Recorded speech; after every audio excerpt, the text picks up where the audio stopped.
Welcome to Fly Nubian Money, where we help you master your mindset and maximize your money.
Welcome to Fly Nubian Money, where we help you master your mindset and maximize your money.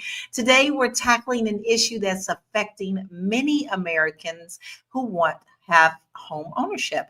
So today, we're going to be looking at that because as home prices continue to rise and mortgage rates remain high, the median age of home buyers has jumped from 56 up from 45. So what's keeping the younger generation out of the market, and what can we do to overcome these financial hurdles? So today we're going to dive into the reasons why home ownership is becoming increasingly difficult for younger generations, particularly in the Black communities, and discussing the strategies that we can use to build wealth despite these challenges. So we are going to get into it. I have my royal panel here with me. We have Marlo, TV film producer, and we have Joe Corley, licensed therapist, mental wellness coach, and educator. Listen, guys, this is my wheelhouse. I'm all for it because I have to say, even when I was younger, I never really thought about owning my own home. It was my husband who actually pushed me to do it. And so we bought our first home in our late 20s, so 29. So my question for you is, are either of you a homeowner? And if you are, at what age did you buy? I'll start with you, Marlo. I am not. I've shared before that my first marriage, we were not fiscally fit. And so we did not buy a home, and I'm in the throes. Hopefully within the next couple of years, I'll be ready. But also, I don't know. So we'll see after this show if any of these non-home ownership lovers can change my mind. Or maybe I can convince you otherwise. How about you, Joe? Where are you on the home ownership spectrum? Yeah, I own a home now. I've pretty much been in home ownership since I was in my early to mid 20s. So. Oh, wow. That's good. I don't have very many younger generations who are looking. I do have a few, but that you got into it that early. What did you understand the importance of that at the time? No, I don't think it was a matter of me like knowing that this was something I needed to invest in, or maybe I would have done it earlier when I had an abundance of money in my late teens. But no, it was more just about this is what you do because I've been told this is what you do. I didn't understand what I was doing. Right. Because actually the older generation is the ones, the parents, like they told you what to do. You're going to get your education. You're going to have a family. You're going to buy a home, and you're going to have 2.5 kids, and you're going to have a dog. I mean, when I came up in the 70s, that's what we were told. But I want to check this first video out so that we can get into this conversation and have a good pros and cons situation where people can make the best decisions for them. Let's check this out. The American dream of owning a home is increasingly for those in their later phases of life. And forget buying your starter home. This year, first-time home buyers make up the smallest slice of the market since the National Association of Realtors started keeping track in 1981. First-time buyers between July 2023 and June 2024 dropped to 24% of the market from 32% just a year ago. NAR Deputy Chief Economist Jessica Lautz says first-time buyers face high home prices, high mortgage interest rates, and limited inventory, making them a decade older with significantly higher incomes than previous generations of buyers. The average age of first-time buyers rose to 38 from 35 last year. Meanwhile, the average age of repeat buyers hit 61 from 58 years old. Put all the buyers in the same pile, the average home buying age this past year is 56 years old, up from 49 years old just 1 year ago. The median household income for those first-timers is $97,000, an increase of $26,000 in the past 2 years. Without previous home equity to rely on, they're putting down an average of 9%. Yes, that's shy of the golden 20% goal, but it is the highest down payment for first-time buyers since 1997. 69% of first-time buyers relied on savings for down payments, 25% got loans from friends and family, 21% cashed out financial assets, and an all-time high of 7% used inheritance money to close the deal. So there's a lot of factors that are going into this. And I'm going to ask you both the same question. And this goes for our viewership family as well. In your opinion, Joe, why is home ownership becoming less of a reality for our younger generations? Well, I mean, let's look at it a little bit historically. I mean, especially we're talking in the Black community, right? I mean, we've been systematically shut out from home ownership for generations. I mean, it's a real thing. You know, it's discrimination, it's predatory lending. I just told you, I picked up in it in my early 20s. I was definitely a victim of predatory lending, and it left a bad taste in my mouth. So as a result, I mean, many young Black people who, and in this stage, in this generation, are really wealth builders. I mean, they're like the first generation of wealth builders versus the generation before them where they're just trying to survive, right? You weren't buying a home to, build wealth. You were buying a home to survive and to have status and to be seen as an equal. So without that, that family-owned property to fall back on, this generation is somewhat falling behind. So I just think that after being historically denied for a generation, and now they're catching on. Like, okay, now we have to, build this wealth. It's just a little more difficult to start off from nothing versus, people who have the opportunities right in front of them. Like you grew up in situations where wealth is being passed down generationally, and you can slide into certain situations, and we just don't have a lot of that in our community, as you know.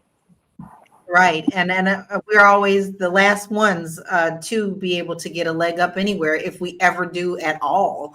How about you, Marlo? Why do you think that home ownership is becoming less of a reality for the younger generations?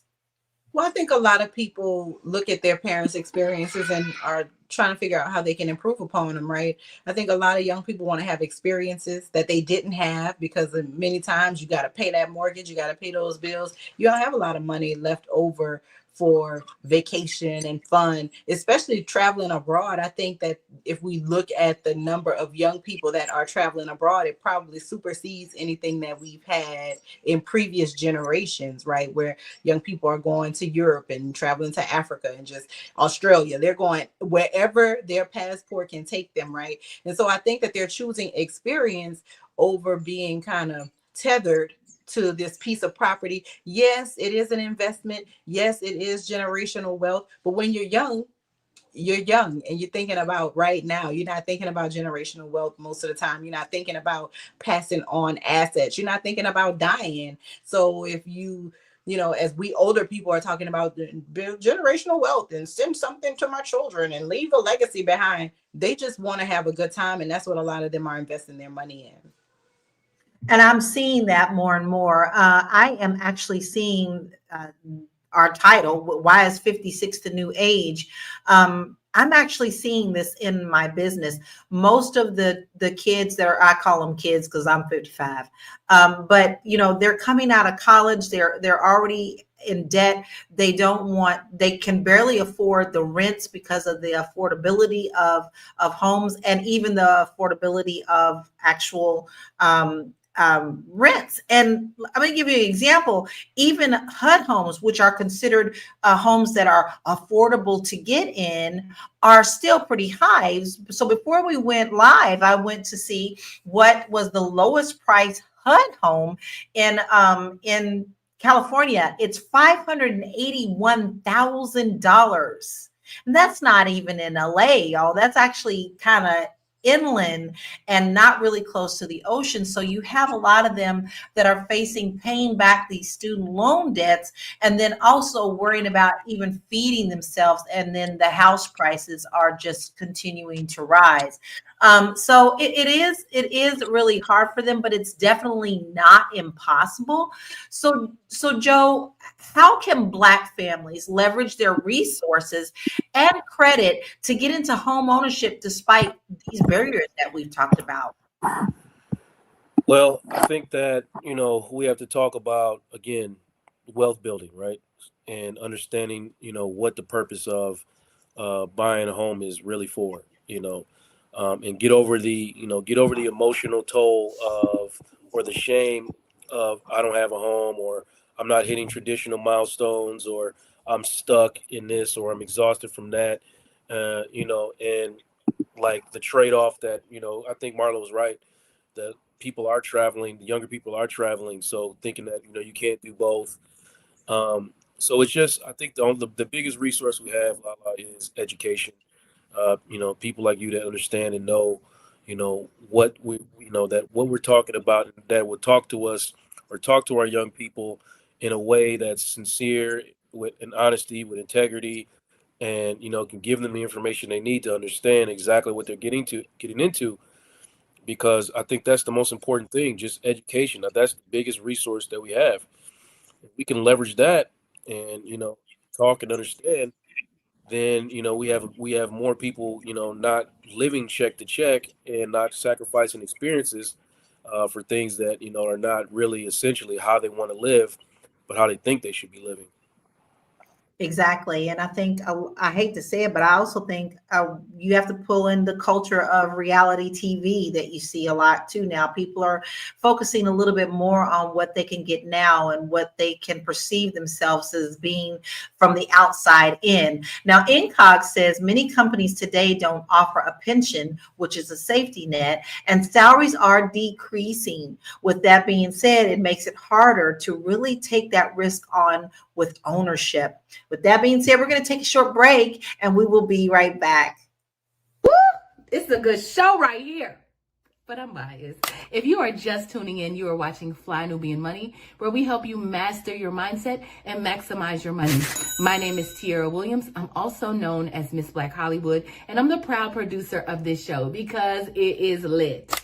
If you want to receive notifications for when we go live Monday through Friday, 1 to 2 p.m. Eastern Standard Time. All you have to do is text the word Queens to 87948. That's Queens to 87948. That's QUEENS to 87948. Also, if you want to grow your money and not blow your money, all you have to do is go to flynubianmoney.com. There's all kinds of resources, there's courses, there's free giveaways. There's just no reason to be broke in 2025. All you have to do is go to flynubianmoney.com. Obviously, you don't want to be entertained here. You want to know enough to grow. Wait, I need to put that on a shirt. You got to know to grow. Got to know to grow. So know and grow with flynubianmoney.com. And that's what we do here. We want to make sure that you can get your financial house in order to go after the dreams that you want, whether it's buying a home or whether it's traveling the world, or, you have to have your financial house in order regardless of what you want to do in life. So make sure that you go to flynubianmoney.com and go ahead and get in on those free resources, because we are out here to send that white horse to help you get on and ride it to that dream. All right, we have another video that I do want us to watch so that we can dive back into this information. Let's check this out.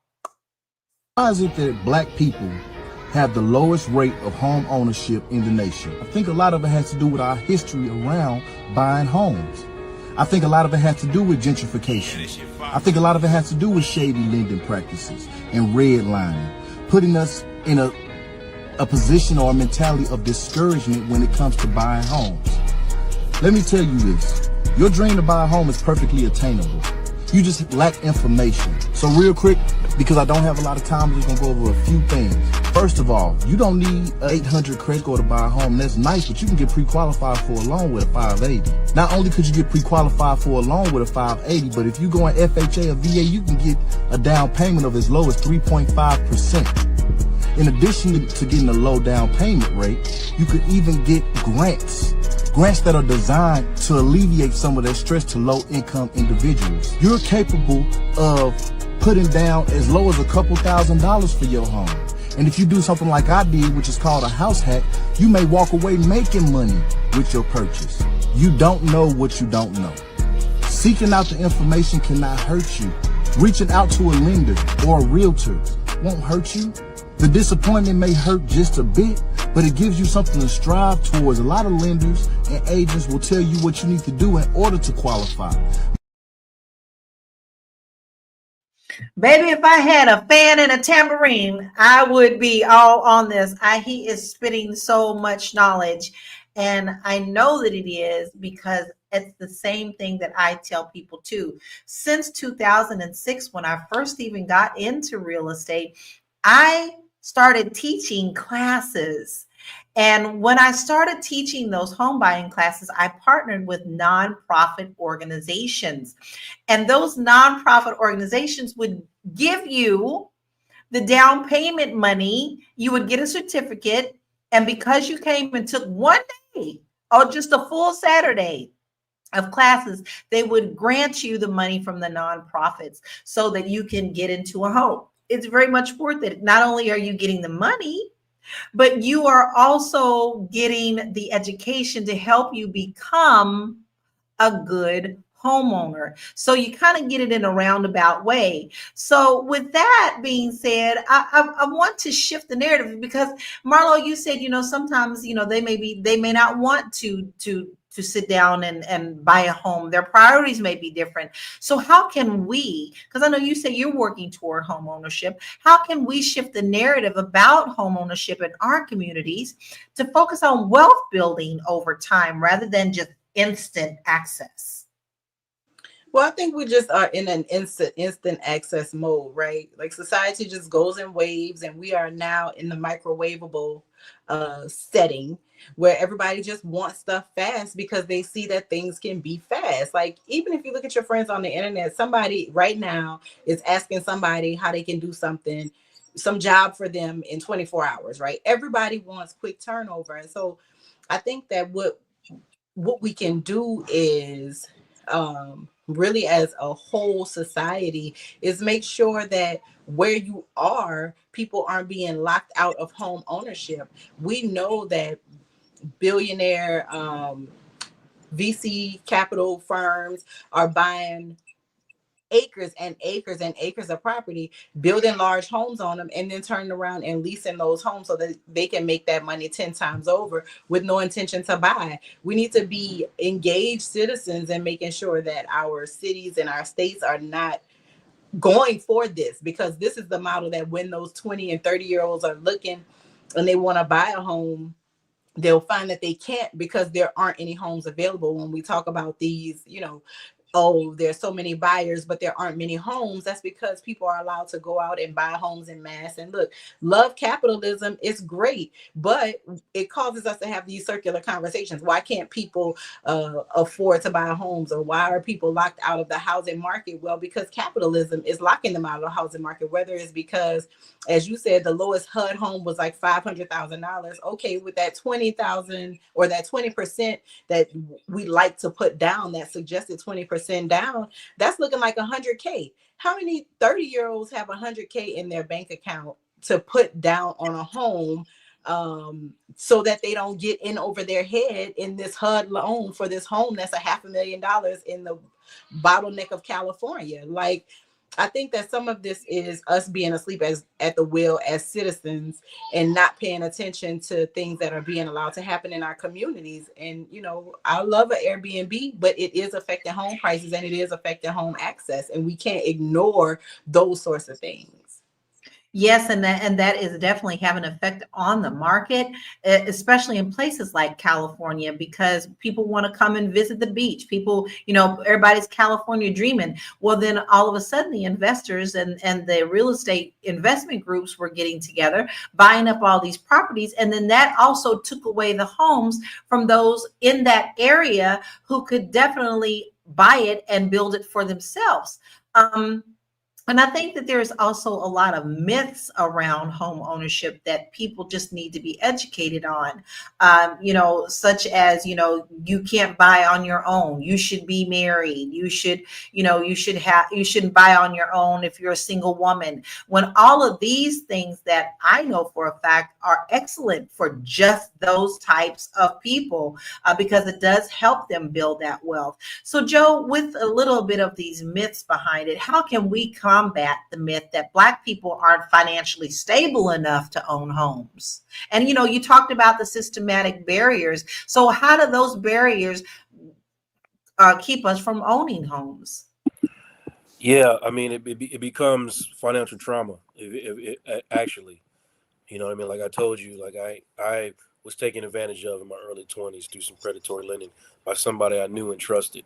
So that became a traumatic thing for me, and my relationship with home ownership got fractured for a while. You know what I mean? So you're talking about how to overcome. How does this happen? That's how it happens. We have financial trauma in our community, and what we're not doing, or what we need to do, maybe, is talk about reframing home ownership. As a journey, not like the benchmark. It's not. You don't. I got a home. I made it. That's not what it is. It's a relationship with your values. And that's not just home ownership, that's success in general. Do you have a relationship with your values that helps you make decisions based on how you actually want to live and not how your trauma dictates, your decisions? Are you buying a home because you were homeless? Or are you buying a home because it's actually a great financial decision for you and it makes sense? So, part of what we need to do, and I'm always, I'm a therapist, so I'm always gonna hover around this type of stuff. But we got to release that shame around renting or co-living or delaying your purchase. Sometimes it's just not the time because we're rushing into situations that we're not ready for, and we're not finding the good resources, or the thing like all this stuff you just mentioned a second ago, Lala. I'm guaranteed. I've never heard any of that. I'm guaranteeing a lot of people have never heard any of that.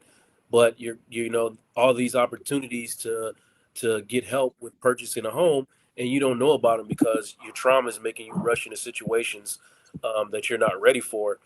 So that financial trauma, we gotta partner with culturally competent financial advisors who can help us understand what are we doing. We're identifying these beliefs that you just spoke of, and helping us lift some of that anxiety, and we can set realistic goals that align with our emotions and our values. And then money and mental health go hand in hand. You know, Mhm. they go hand in hand. So having conversations around that will put us in a position where we're not stressing ourselves out in purchasing situations. You know what I'm saying? I definitely do. I definitely do. With that being said, that's a great point for us to take a break. We're going to take a short break and we'll be right back. I know you're busy, you got things to do, and you can't take us on the go with you every single day. Good news for you. We are now on Spotify. So if you can't watch us, now you can listen to us on Spotify. Search Fly Nubian Money and all the episodes shall appear. All you have to do is like, subscribe, leave a 5-star rating, leave some comments, tell people how you love us so that when other people come along and are looking for a great show to watch, they can find Fly Nubian Money too. One last thing, and just in case you've been sitting under a rock, Fly Nubian Money now has an investment club. We are the Fly Nubian Money Club. It's easy. All you have to do is go to flynubianmoneyclub.com, and I am committed to bringing in top experts from all industries to help you level up. They're teaching us the skills that we need to compete in this market. We often say that nobody is coming to save us, not the government, but guess what? We're coming to save us. I'm coming to save you with the Fly Nubian Money Club. So listen, all you have to do again is go to flynubianmoneyclub.com. We have a 30-day free trial set up just for you, just for those people that are struggling. Even if you ain't struggling, you ain't got to struggle. I'm coming. Okay, let me stop playing. I'll see you soon. And we do have that for you guys. If you're missing out on that, I'm telling you, it's priceless. You must come and join us and just watch one class, and you will see that it is priceless and very much worth your money to invest in yourself. We are all there for you. We have classes for you, help you level up in all aspects of your life. Go ahead and sign up for your 30-day free trial at flynubianmoneyclub.com. Now, listen, we have another video, but before we get into that, I want to kind of lead into it, because one of the things that I am seeing, especially now in these political times, is I am seeing a lot of corporate people, such as Blackfish, making sure that they are buying up land and houses and actually building full-blown neighborhoods that are not for sale. They are only for rent. And the first time I saw that down in Florida, it blew my mind. It made me so angry, because you get everything about home ownership. You pay to fix the house, you pay to cut the grass, you pay for the electricity bill, you pay all that, but you still don't have the benefit of the actual home ownership to leverage. And so I'm seeing more and more of this. And therefore, honey, if they're taking things away from you like that, there is a reason. There is a reason that they're doing that. But I also see younger people flocking to that because of lifestyle shifts. And so what I am seeing is that young adults in their 20s, they are valuing mobility, life experiences, and the flexibility rather than staying put in one house. So here's an example. A 28-year-old digital nomad working remotely may prefer renting so that they can go travel around the world and do these Airbnbs for a full year, because they know that once they get tired of maybe Lisbon, Portugal, they can bounce to Bali the next year. So it feels to them like they are actually settling down and they don't want to be tied to one place, especially when they don't have the job security. And that kind of leads into this next video I want us to look at, because I want to hear your thoughts about that. This is not just for our panel here today. I want to hear what you think about this in our viewership land. So let's check this out. So this is something that I see a lot, so I just want to talk about it. I really dislike when people will like see how somebody's spending their money and say stuff like, oh, they priorities not intact, like they buying a bunch of jewelry, oh, they going out the country and they ain't buying no home. Like, look, just because it's a personal life goal for you to buy a home don't mean that that's everybody's life goal. Like, I have no interest in buying a home. Like, I think it's pointless. To me, like, I don't knock nobody's accomplishments, but I wouldn't want to be a single woman owning a home. Like, I feel like home ownership is for families. And then on top of that, like, I'm not about to be responsible. Like, every time it break down, every time something in my house break down, I got to pay for it. I got to pay for property tax. Like that's just not something that I ever really wanted to invest my money in. Like, I could see myself like living in an RV or like getting like a mobile home before I invest in a home. Like, and I could see myself like moving to different states all the time. Like, yeah, so I just want to put that out there. Like, just because you want to own a home and that was like a big accomplishment to you does not mean that that's a life goal for everyone. Like, I want to spend my money on trips, moving to different states. Like, I want to live an exciting life. Like, I don't want to just be a homeowner and just live in the same house for 30 years and go to the same job and wake up every day and do the same thing. So yeah, not knocking nobody, but that's not everybody go. But see you, bye. I love the see you bye. I see her points, but I also see a lot of holes in what she said. I'm not going to pull those out. Marlo, did you see anything in her thinking that may not quite make sense? Well, I mean, to borrow from my granny, you got to pay to lay, right? Wherever you go, there is a cost associated with it. Even if you on the street, there's a safety cost, right? There is always going to be a cost associated with the cost of living. So I think that while I get what she's saying about a little bit more flexibility and freedom and all of that stuff, you got that mobile home. If you have an RV, obviously that's drivable, that's vehicle maintenance, right? It's also maintenance for all the things that pop out. If you got a cool RV, you got to keep all of the hydraulics going so that your tent can pop out and all your other stuff. If you have a fixed mobile home that's on a lot, you still got to pay to get that thing. Like, okay, so let's say you live in Louisiana and then you want to move to Tennessee, you still got to get that thing transported. So there's still a cost associated with that. I think that Joe is the licensed therapist, so I cannot wait to hear what he heard in the fine print. But I think that there is something underlying. I'm sure if we met her mother, she's probably a beautiful woman who scraped and survived like good times to buy a home for 30 years, doing whatever job for 30 years. And she doesn't see any value in that because that probably represents lack for her. But I don't know the sister, but it's a little bit of, what is it? Half a dozen in one hand, six in the other, however you say it. I think it's part and parcel of the same thing. But I think that, there probably is something deeper inside that is preventing her from seeing home maintenance and mobile home maintenance is still home maintenance. It is, regardless, wherever you go, even if you're in a mobile home, you still have to pay for where that mobile home is sitting on the lot. So I think that there is a lot of confusion and a lot of miseducation and misunderstanding and there's nothing wrong with that as long as you want to go and make sure that you learn the correct way. But Joe, now listen, this ties into mental thinking. This ties into, everything that you said, but I would love to hear your thoughts on where you think her thinking is in this situation about home ownership.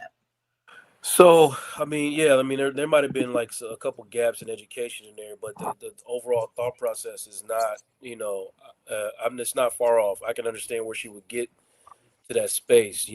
Generations of Black people, this generation is really kind of more tired or not so into earning their place, so to speak. White ice is not always colder for this younger generation. So, constantly being told over and over again to earn their place through home ownership and marriage and degrees, they're not really on that. And there's just a lot of them that are just not on that.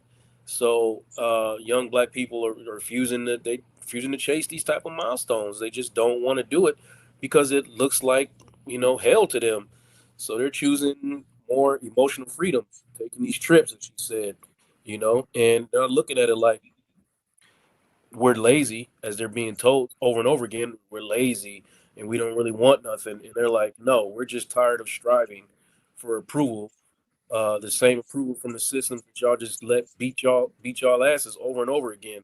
That's kind of what their mind state is. So I don't, yeah, there's some things that she said maybe that don't really measure up, but a lot of it, for the most part, she is on track with a lot of it. So that's where we have to merge some of that mental peace with education, so we can understand, we can have mental clarity and we can get financial freedom. Sometimes, sometimes not owning stuff or not owning a home is the healthiest choice for your nervous system, and that's okay. Like, we got to normalize people like not wanting to own homes because they choosing their peace or their and we got to start setting those boundaries against that culture of guilt that says, oh, you have to own a home by 25, you need to be married by 28, you need to have children by 30. And some people just don't want those things for themselves. That's right. That's right. That's okay. It is okay. And I will say, and a lot of people are shocked, even when I'm teaching the classes, I teach that in my class. If you're not ready, you're not ready. Why would you go into something that you are going into with a stress about? It's not going to be pleasant for you. Everything that you do is going to be so stressful now, it's going to be on your mental, right? Or, oh my God, I got to cut the grass again. I ain't got no money. I don't know no lawnmower. Those types of things that may indicate to you that you're not quite ready yet, and that is okay. I do want to hit a couple of our comments. Black Lexicon said, lovely, magnificent Lala, how sweet you are.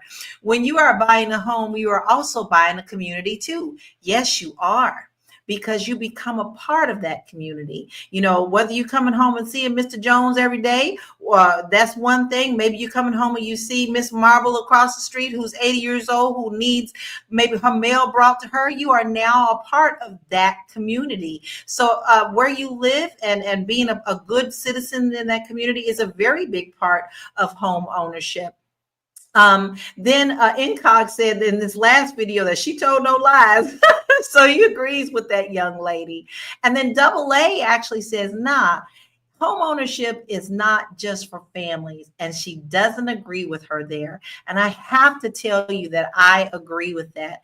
I want to tell you all a little story. I had my youngest homeowner was 19 years old. He had just gotten out of school. He had saved up his whole life because he wanted to own a home because his mother was a single mother and he was struggling, and he saw her struggling, and he wanted to buy a home so that they could have that not over their head. So what he did is he learned how to invest. He went to the classes. He saved up enough money. He went to a grant program, like I talked, that's where I met him from. He bought a duplex, one side for his mother and him, and he rented out the other side to help with that home ownership. So he was 19 years old. So it's all about the mindset. It's all about what you want in your life. For him, that's what he wanted. But I do want to share this. There is a wealth gap in home ownership. So according to the US Census, Black Americans are still very underrepresented in home ownership, with 44% of Black families owning homes compared to 74% of white families. This gap has persisted for decades, reflecting broader systematic issues.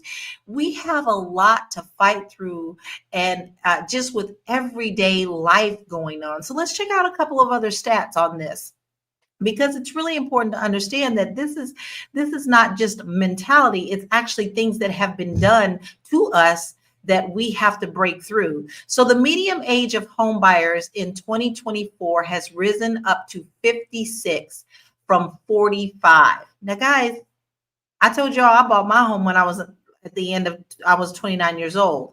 Even 45 to me is a little older, right? So it's up from 45 just a few years ago. Now, this trend is a direct result of high home prices, rising mortgage rates, and economic pressures that have pushed younger buyers out of the market. I'm going to ask you, Marlo, do you agree with that? Do you believe that all of these factors are things that are holding the young generation back, whereas the olders, like they're in their 50s now, they feel like they can possibly get over those barriers? Is that what you think is causing this disparity in age?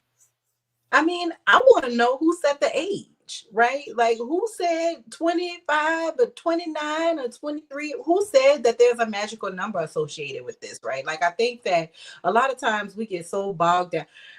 Listen, love realtor.com, whoever put this study together, but sometimes we get bogged down into the demographics of the who, and we're not looking at the what, right? The what is the systemic issue that puts your granny in a position where, your grandfather died, she couldn't keep or take care of the house.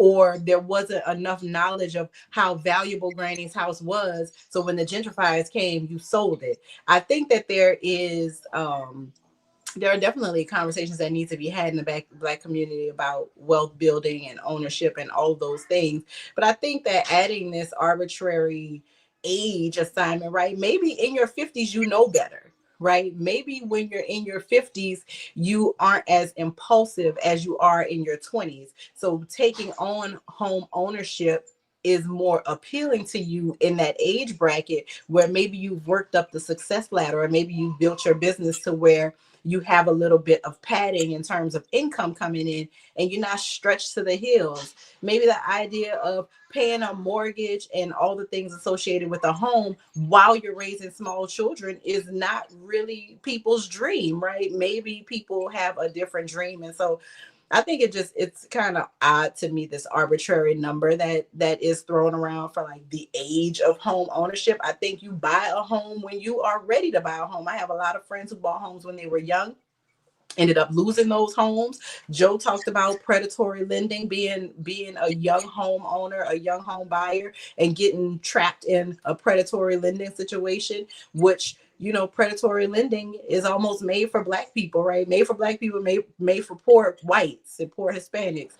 But I think that we get caught into these demographics that do not mean anything. Because when I look at somebody in their 50s, I think of somebody that's more stable. I think of somebody that is like planning and goal setting. When you're in your 20s, it's just an accomplishment. Is this something you did? And everybody at the family reunion can say, "Oh, Joe bought a house, girl. You said Joe new house. Oh, girl, Joe bought a. Oh, Joe, that's so good. You bought a house."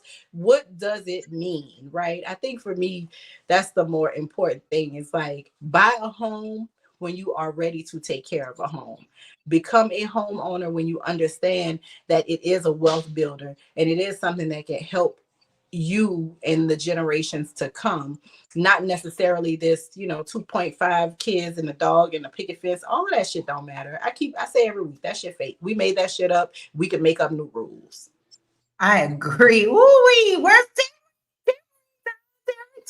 I totally agree with that. Everybody's timing is completely different. What's good for somebody else is not always good for you. So don't tell me that I have to follow somebody else's guideline when that may not be my dream. So I think I'm wholeheartedly agreeing with absolutely everything that Marlo said. And with that, we're going to take a little bit of break so I can sit back and do a holy dance for a few minutes, and then we'll be right back. Are you a Black business owner looking to expand your reach? Well, has Fly Nubian Money got good news for you? We are building a Black business directory to connect you with customers who need your services. And here is the best part. It is absolutely free. Email us at info@realvirtual.net. Send us your business name. Tell us a little bit about what you do, what services you offer, your website address, and your contact information. That's it. Together, we are going to build and circulate the Black dollar. Get listed today and start connecting with people who are probably already looking for you. Baby, I'm looking for you. I am looking for you. Let me tell you what just came out just a couple of days ago. All right. Target came out and said, our business is really suffering because how we don't support DEI. Don't tell me our money is not worth it to them. When we take our money away from them, our $2 trillion away from them, then they are going to feel it. So guess what? You got to fill that role, don't you? Somebody got to fill that role. You got a business, you got a service. We are here putting this directory together right now. And all you have to do is send your information to info@realvirtual.net. Now, don't be sending us no half butt pooty poot stuff. I want all your information. I want your name, your business name, your address, your website, your email, anything that you got, a little bio about you, a little photo. Listen, we are looking for you. It's no probably. We are looking for you because if I can spend my money with you, I'm going to spend it with you. So do that today so that we can help get this directory together a lot quicker and get it out to the public. And it is free. Most places like this charge you, but this is free. Now, listen, Joe, I do want to kind of tap back into you for a little bit because I think that you have really good experience that you can share with us about the predatory lending that you experienced when you purchased your home. Can you please tell us just a little bit about what you learned and maybe in hindsight, what you could have possibly avoided with a little bit of education on that? Yeah, so it was my I had a girlfriend at the time, and her brother was a lender. So, he was obviously just trying to make money for himself, right? So I wasn't probably financially prepared enough to own a home at the time, but he talked me into it, like buying a house from one of his family members. So it was like a win-win situation from him. I'm stuck with this crappy house and this bad loan that I don't have the credit to support. I don't have the financial portfolio to support. And also, I don't understand anything about how loans work. So I can't remember what kind. Maybe you could tell me what kind of loan it was that it just explodes after a certain number of years, and all of a sudden it's way more of a payment than it. You know what I'm talking about, Mom? Lala? Yes, I do. It's adjustable rates. Yeah, right. So it just came out of nowhere, and all of a sudden I got this huge, and I ended up going into foreclosure on that property. It was my first, Mhm. and I had to. Took me a while to bounce back from that situation. But if somebody had, like I said, aligned me with, or even talk to me about what are your actual goals here? Like, what is your actual financial goals? What is your life goals? What are your values? What are you trying to do? Okay, so maybe this isn't for you. Like, you don't want to be in one space for 30 years. No, I don't think I don't want to be in one space. I don't want to be on the north side of Minneapolis for 30 years. So, those type of conversations would have been helpful to me. Um, so I would have been able to make different decisions, and it would have basically improved my entire 20s, or in my 30s I would have had Mhm. experiences. And I don't like to, obviously, as a therapist, I don't like to swim in regret, but I'm just telling reality.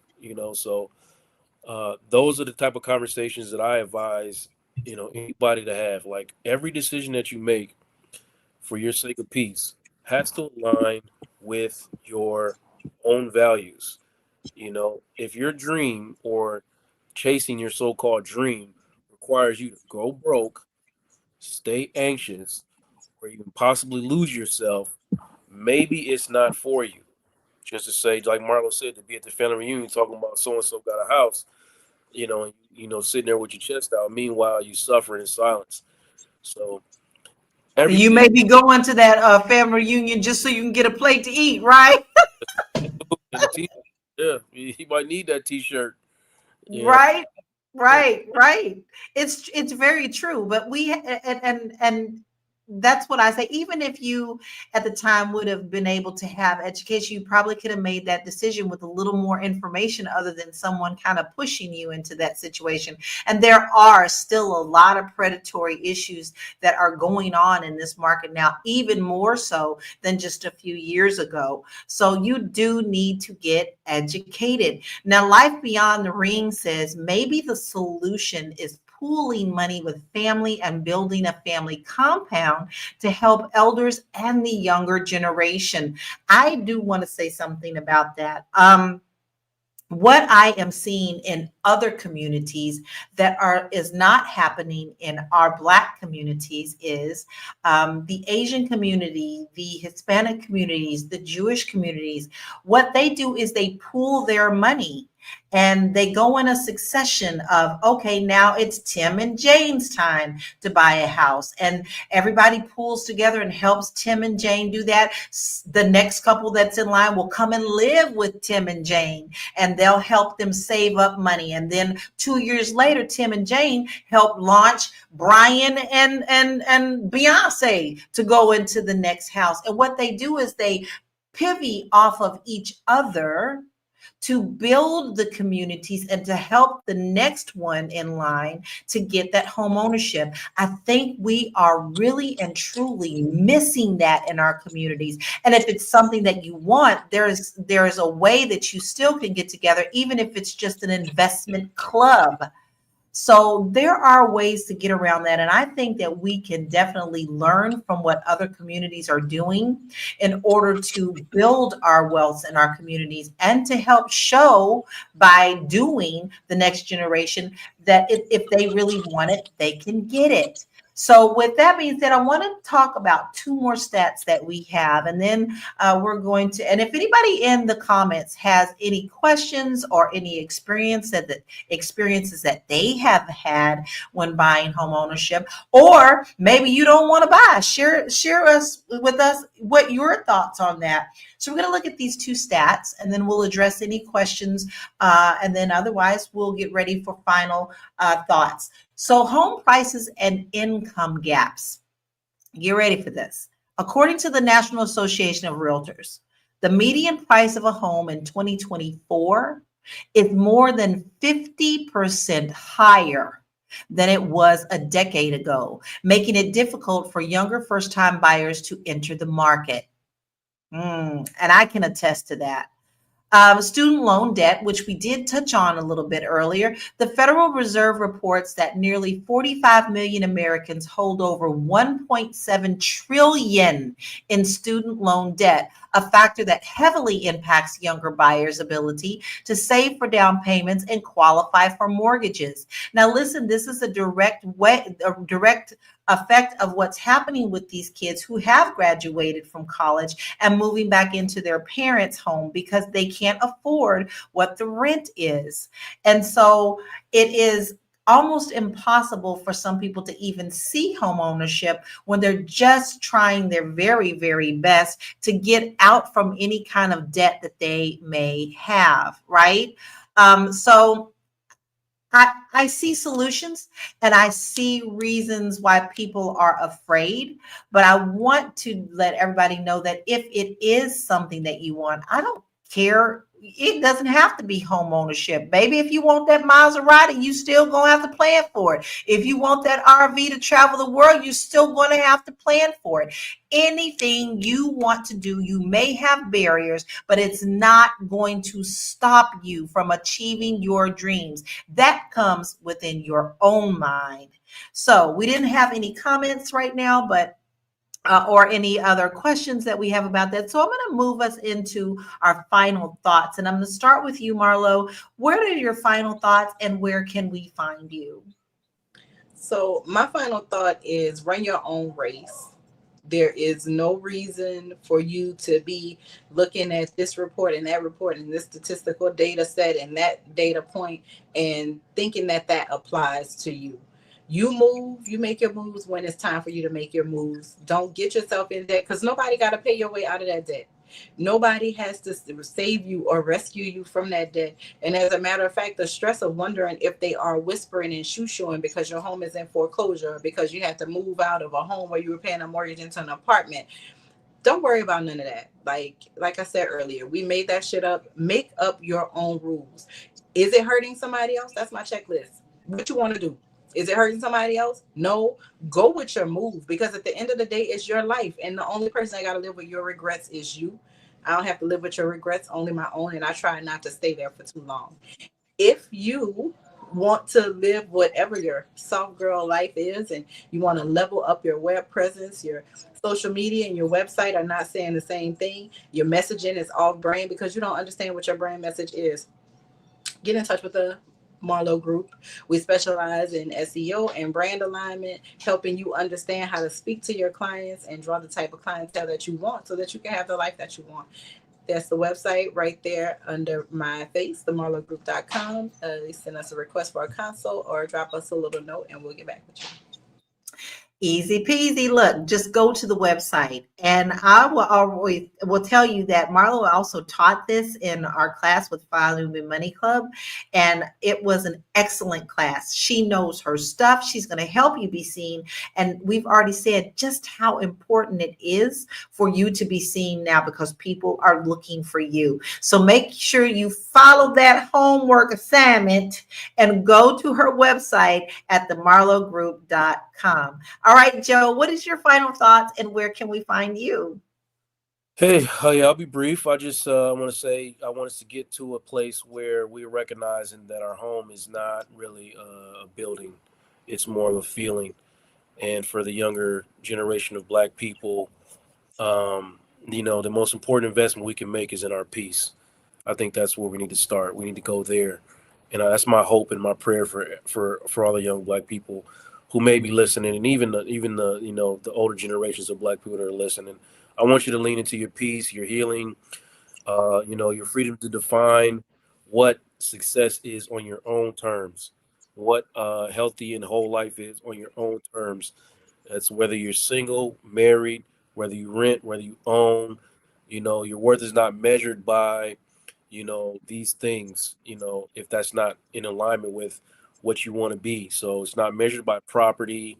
It's more rooted in your purpose. And like I said, I'm always going to tell y'all every single time I'm on the show to align with your values and don't make any decisions that go against those values, because that is where you will find peace.